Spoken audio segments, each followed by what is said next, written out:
This is VOA News. Via remote, I'm Diane Roberts. Air raid sirens blared across Ukraine Wednesday, officials said, but there was no immediate word of a new wave of attacks.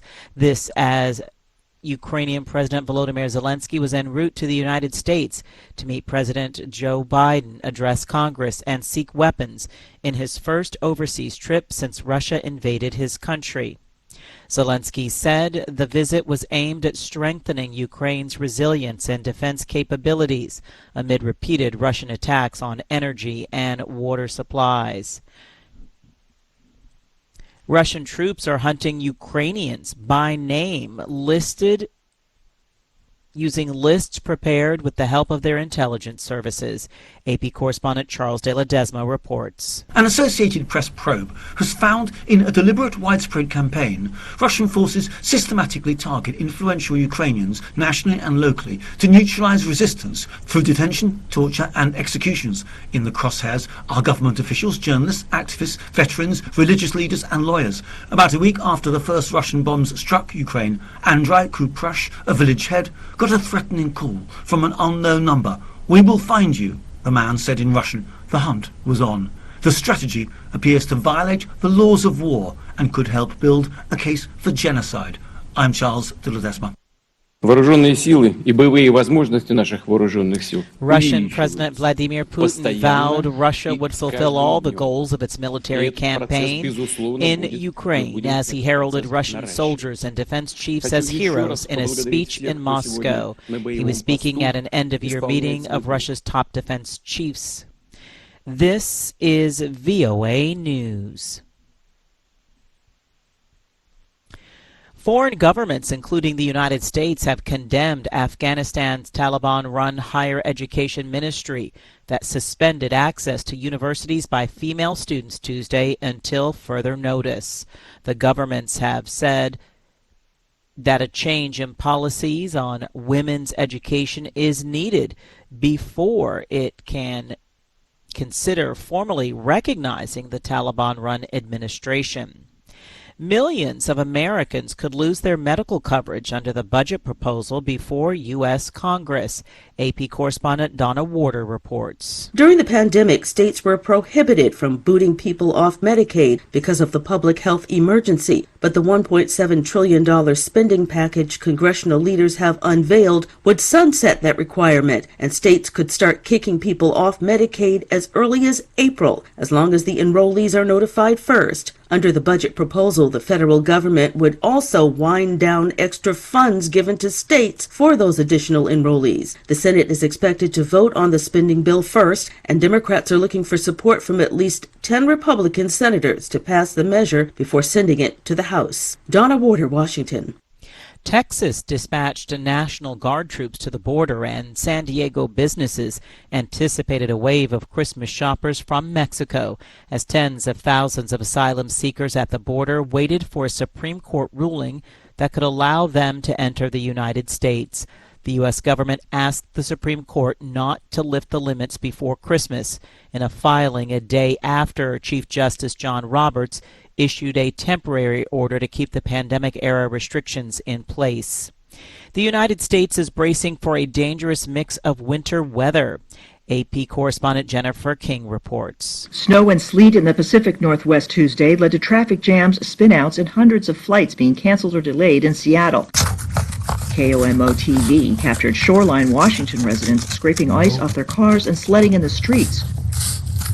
Salt Lake City opened additional shelter beds for the homeless. 5 people there have died in recent days amid sub-freezing temperatures that are expected in most of the U.S. this weekend. Forecasters are predicting sub-zero temperatures, heavy snow, ice, and even tornadoes between Thursday and Saturday across much of the country, dipping down as far south as Florida. The weather adds uncertainty to what's expected to be a busy holiday travel season. AAA estimates that nearly 113 million people will travel at least 50 miles from home. That's 4% higher than last year. I'm Jennifer King. A powerful earthquake rocked the Northern California coast early Tuesday. At least 12 people were injured and 60,000 were left without power. Via remote, Diane Roberts, VOA News. Please subscribe, like, or comment. Thank you.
Thanks for watching. Please like, comment, or subscribe.